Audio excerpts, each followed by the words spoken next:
Hello, everybody. Welcome or welcome back to The Crow. We are your hosts, Anna Barrett and Justin Travis. Thank you so much for joining us. Every article we mention can be found on our website, jsuchanticleer.com, or on our app, which is available on iOS and Android. I am a senior at Jacksonville State and the sports editor for the Chanticleer. And I am a junior and the news editor. We wanted to start a podcast to have more of a conversation with our audience.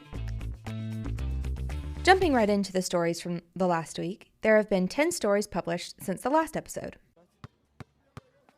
At number 1, we have Blue Raiders up in the Gamecocks, 66-45, by correspondent Mitchell Davis. Jacksonville State's women's basketball team dropped a tough game at home to Conference USA's cream of the crop in the women's basketball standings, the Middle Tennessee State Blue Raiders, on January 24th. We just do what we gotta do. JSU night shift housekeepers on how they navigate their uncomfortable job. We won't say much about this article in this portion, but we will talk about it more in the deep dive. I interviewed some night shift housekeepers to learn from them what they do for their job and what they deal with outside of it. Long story short, they make between $9 and $12 an hour. According to the MIT Livable Wage Calculator, the livable wage for Calhoun County is $17.17 per hour. At number 3, we have the first of 2 hardcore stories, The Heartbeat of the Pete by correspondent Mitchell Davis. Davis tracks down the history and the strenuous audition process of the hardcore pep band that plays at men's and women's basketball games by interviewing current hardcore director of 18 years, Dr. Jeremy Stovall. He said, "I emphasize as much as I can that this group is different and unique, and I do try to remind them of how great they are. It's an audition group. They have to try out every year, and I try to take the cream of the crop musicians and dancers." At number 4, we have Jack State defends home court against the Liberty Flames by correspondent Jermaine Moore. The Gamecocks men's basketball team defeated Conference USA foe Liberty 73-62 Saturday at Pete Matthews Coliseum. Graduate transfer guard Kai Tandy ended the night with a game-high 25 points and 3 assists to continue his impressive run of leading Conference USA in scoring by averaging 19 points per game. At number 5, we have the second and final hardcore story, The Loudest Pep Band in the Land, again by correspondent Mitchell Davis, who looks at the fun environment the hardcore, along with the dance team, the Go-Go's, bring to Pete Matthews Coliseum. Davis once again interviewed Dr. Stovall, but also current hardcore members. "I think they're really the anchor behind all of the energy in the student section," a passionate member of the student section, Logan Seawright, said. "They start most of the chants and we pick up on them as best as we can. They really bring this aggressive and combative energy to the whole stadium. They fill the whole place with sound and we just follow their lead." At number 6, we have URec, 5 Years of Transforming Student Lives by correspondent Jermaine Moore. The University Recreational Center celebrated its 5th birthday on Monday, and Moore highlighted its impactfulness to the Jacksonville State community by looking back at what the recreation facilities on campus used to consist of. Moore interviewed JSU President Dr. Dawn Killingsworth along with others to talk about the growth of the URec since its conception. At number 7, the spring election bill that we talked about on the last episode was vetoed by Student Government Association President Tiara Thatch. She said, "As leaders, you all know there is a standard we each must uphold. Depending on your position, you are held to an even higher standard." Following the veto, SGA senators attempted to override it with a 2/3 vote, but failed. There were some opposers to the vote, including Senator Anna Grace Silvey. She said, "GPA doesn't define a person, and a person could be good at management and public speaking, but not academics." On the other side, there were some supporters, like Senator Diego De Asis. He said, 2.5 is really, really low. If you can't keep a 2.75, I don't think that the presidency is for you. For context, the bill would have lowered the GPA requirement to be SGA president from a 2.75 to a 2.5. At number 8, Rockin' Rooster Saloon coming to Jacksonville.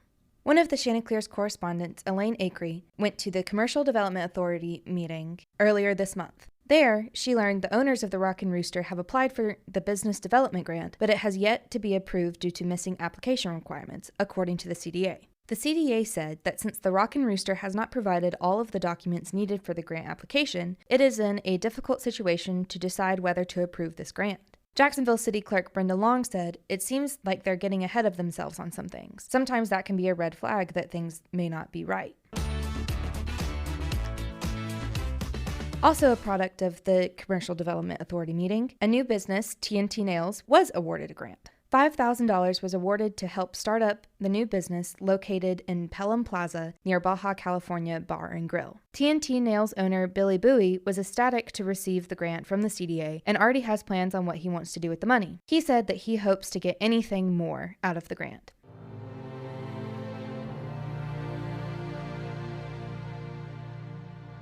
Last but certainly not least, at number 10. The JSU chapter of the United Campus Workers delivered a letter to JSU President Don Killingsworth and Vice President of Finance and Administration Arletha Harmon demanding a higher minimum wage for campus workers. That would include students as well as full and part-time hourly employees. As of Friday, organizing chair Lance Ingerson said that he had not received a response from administration.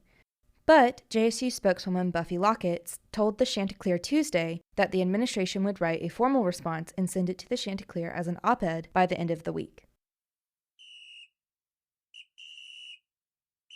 Moving right along to our sports update for the week. Justin, take it away. Jacksonville State's number 1 ranked bowling team in the country won their 5th straight tournament on Sunday in Arlington, Texas, as they claimed victory to the Prairie View Invitational.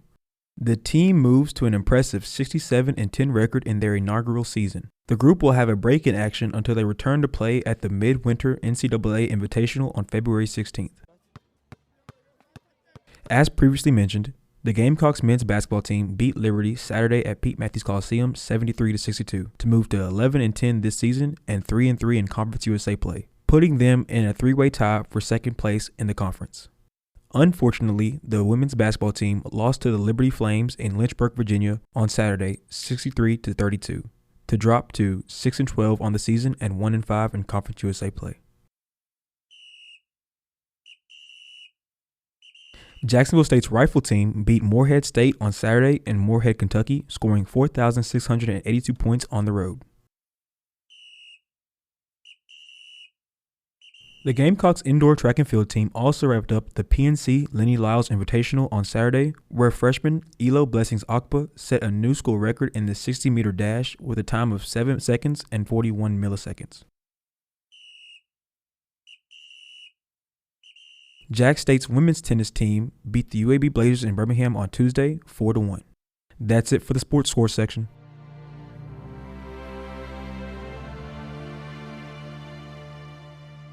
Now for the deep dive section, where I'll be interviewing my co-host, Anna Barrett, on her story, We Just Do What We Gotta Do, JSU night shift housekeepers on how they navigate their uncomfortable job. Anna, can you tell us a little bit more about the story for those who haven't read it?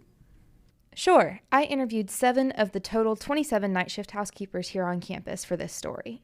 Over about 3 hours total of interview time, I listened to their stories, what they deal with outside of work as well as while they are at work. They made jokes and laughed together and shared their horror stories of things that they found in academic buildings across campus. Some earn as little as $9.09 per hour, which is much less than the national average for the field and far short of the wage needed to support many families, according to an academic analysis of the federal data. The university's chief financial officer, Arletha Harmon, says she's looking into ways to boost the pay of these and other hourly workers. Meanwhile, according to organizers of a new campus labor movement, a letter was delivered to Harmon and JSU President Don Killingsworth Thursday with a call to action: raise wages for hourly workers on campus. All of the housekeepers that I interviewed said that they rarely experience any rudeness from students or faculty in their respective buildings, but that it sometimes seems like students assume that a fairy comes in to clean their classrooms and bathrooms. This is the main reason that I wanted to write this story. I knew that somebody cleaned our bathrooms and classrooms before we got there each morning, and I wanted to interview them and learn more about them and who they are as a person.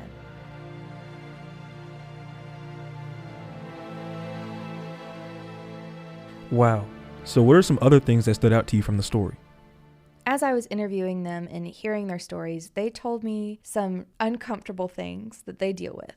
For example, housekeeper Melissa Shadrick said that she was terrified of snakes and she just so happens to work in Martin and McGee halls. For those of you who don't know, those buildings are home to biology and chemistry. She said, "I don't know what is in that trash, but it smells like dead body parts." Another horror story that they told me about was the 2 housekeepers that work in Merrill Hall, Gina and Heather, said that one night they found human feces on top of a toilet. Not in the toilet, off to the side in a trash can, but on top of the seat. When they said that, I was speechless. I did not know what to say. I barely managed, "Oh my God, I'm so sorry that you have to deal with that." Despite this horror story, among others, the night shift housekeepers at JSU said that they make a community within the building services department, built around their collective experiences. They said this community is essential in making the work they do more bearable. As I mentioned before, housekeepers are among the lowest paid employees at JSU, but the university would not function without the work that they do, according to Harmon. Outside of the quotes you got from the housekeepers, what are other sources you got in the story?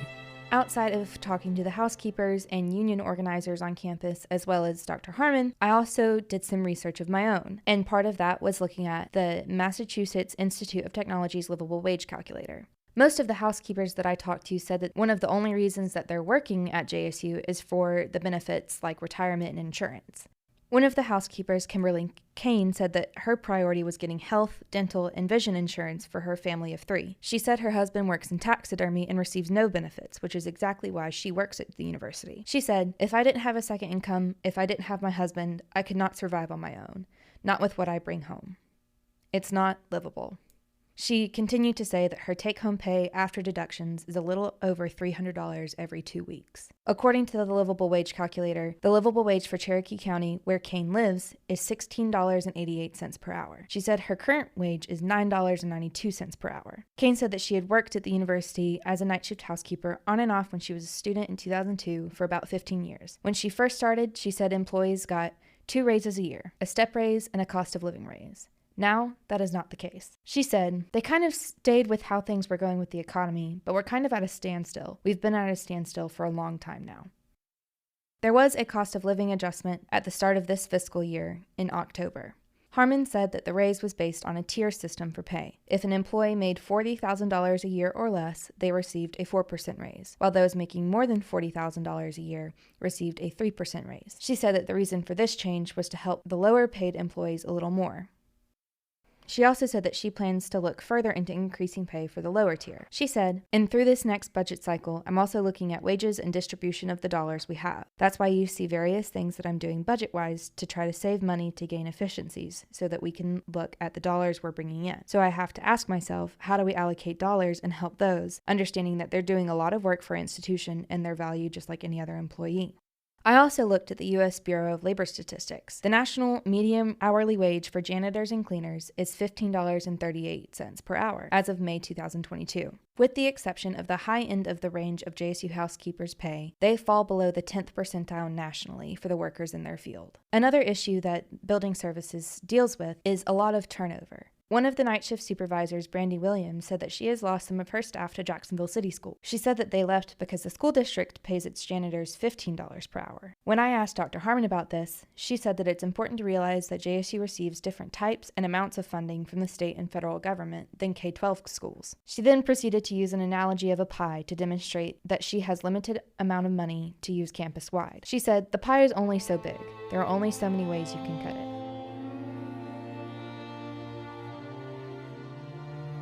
Interesting. So how has the community reacted since the story's been published?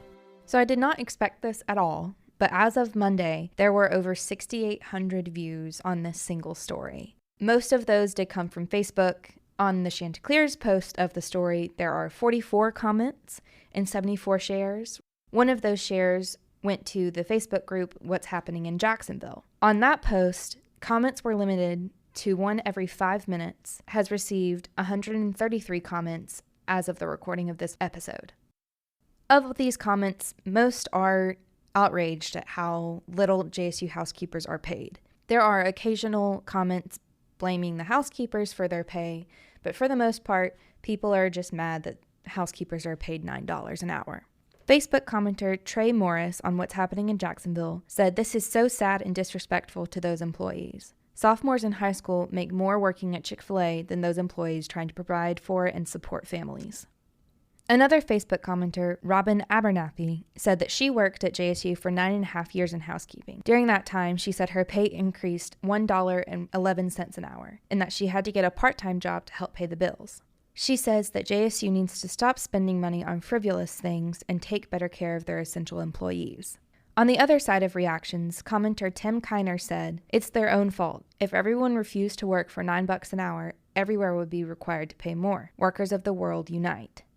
This point of view was echoed by another commenter, Tobias Tenner. He said, "I think it's more self-disrespect because they don't have to work there. It's a choice they make for lesser pay."